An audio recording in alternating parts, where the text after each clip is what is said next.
पहले तो आ जाए जरा कप्तानी के ऊपर, because a lot of people feel के कप्तान हमने ऐसा चुन के रखा है।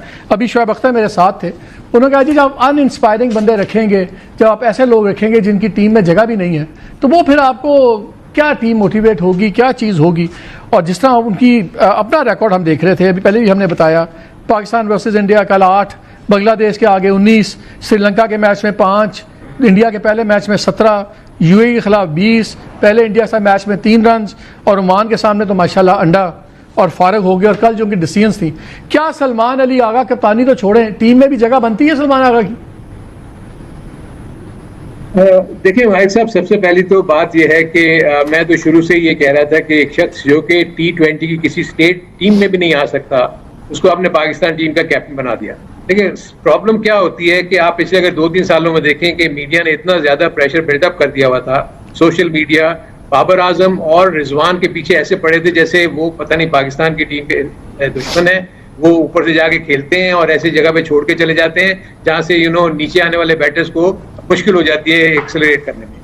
अगर आप इस दफा की पूरी परफॉर्मेंस उठा के देखें तो आपको पूरी की पूरी परफॉर्मेंस पाकिस्तान टीम की बहुत पैची नजर आएगी। ना उनकी बैटिंग क्लिक की, टॉप ऑर्डर क्लिक अगर नहीं करता तो आपके लोअर ऑर्डर थोड़ा सा बचाने की कोशिश करता है, टॉप ऑर्डर क्लिक करता है तो लोअर ऑर्डर फेल हो जाता है। आप उसके बाद आप ये देखिए कैप्टेनेसी, द प्रॉब्लम इज के T20 की कप्तानी में बहुत ज्यादा जरूरी है कि आपको आइडिया होना चाहिए कि आपके कौन कौन से बॉलर्स ऐसे हैं जो किस सिचुएशन में आके क्या काम कर सकते हैं। आप 1 हफ्ता पहले 2 हफ्ता पहले डिक्लेयर करते हैं कि आपका बेस्ट स्पिनर जो है वो मोहम्मद नवाज है, दुनिया का बेस्ट स्पिनर है, और 2 मैचेस में वो बॉलिंग नहीं करता। तो आप मुझे बताएंगे जो आपका मेन बॉलर बॉलिंग नहीं करेगा, कल उसने पहला बॉल किया तो इतना टर्न हुआ, आई थिंक ये वो इंकरेजमेंट थी जो कप्तान को पता लग जानी चाहिए थी कि ये मुझे विकेट्स लेके दे सकता है। दूसरा ये कि इनका नोशन ये है कि जो लेफ्ट हैंडेड बैट्समैन को लेफ्ट आर्म बॉलर बॉलिंग नहीं कर सकता, विच इज टोटली रॉन्ग। आप देखें ना, उनके लेफ्ट आर्मर ने भी तो 2 आउट किए ना, उसमें से एक खब्बा था। मेरे अपने नजदीक पाकिस्तान का सबसे बड़ा प्रॉब्लम यह था कि इनकी चॉइस बड़ी गलत थी।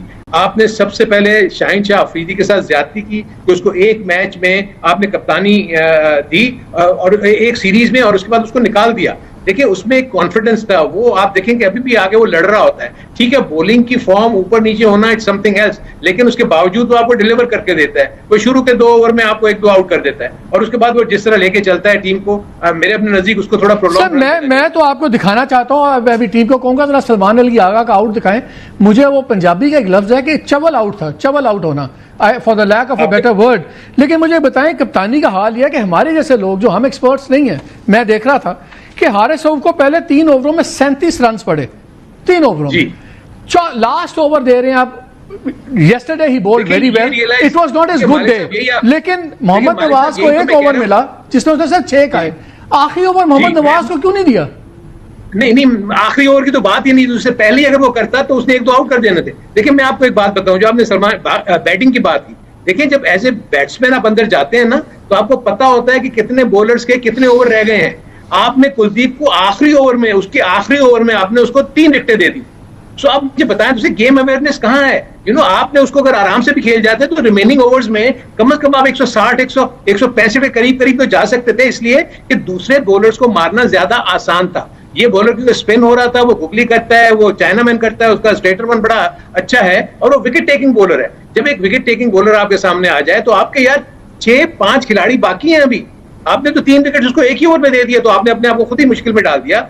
आप ये देखें कि उन्होंने जिस तरीके से शॉट्स खेले हैं, आप प्लान करते हैं शॉट करने के लिए, आप प्रोग्राम शॉट नहीं बनाते। आपके जितने बैटर्स थे उन सब उन्होंने पहले से ही प्लान किया हुआ था कि हमने निकल के उसको मार देना है, बजाय इसके कि जो हाथ से निकलते हुए देखो बॉल कहां पड़ रही है, वो चाइनामैन कर रहा है, गुगली कर रहा है या फ्लैटर बॉल कर रहा है, उसके हिसाब से आप अपने आप को एडजस्ट करते हैं। ओवरऑल मेरे अपने नजदीक पाकिस्तान का जो बैटिंग यूनिट था ना, उसने तो इसमें बिल्कुल ही ज्यादा वो किया। उसके बाद दूसरी तरफ आप ये देखेंगे जब आप सेकंड टाइम बॉलिंग करते हैं ना, तो बॉल वेट हो जाती है क्योंकि ड्यू फैक्टर की वजह से। इसलिए वो स्किड करता है, बल्ले पे आता है, तो ज्यादा चांसेस हैं कि फास्ट बॉलर अगर बॉलिंग करेगा तो उसको हिट लगेगी।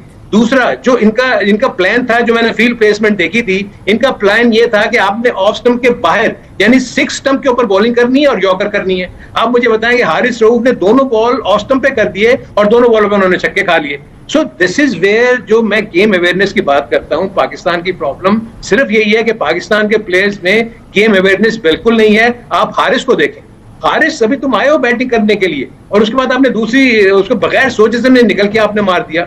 आपका जो पीछे आपको नजर आ रहा था, किसके बल्ले पे बॉल आ रही, आपके बल्ले, आपके मोहम्मद नवाज के बल्ले पे बॉल आ रही थी, ठीक है, तो नवाज को क्यों ऊपर नहीं भेजते आप हारिस को ही क्यों ऊपर Sir, मैं एक second, let me get Numan into this also.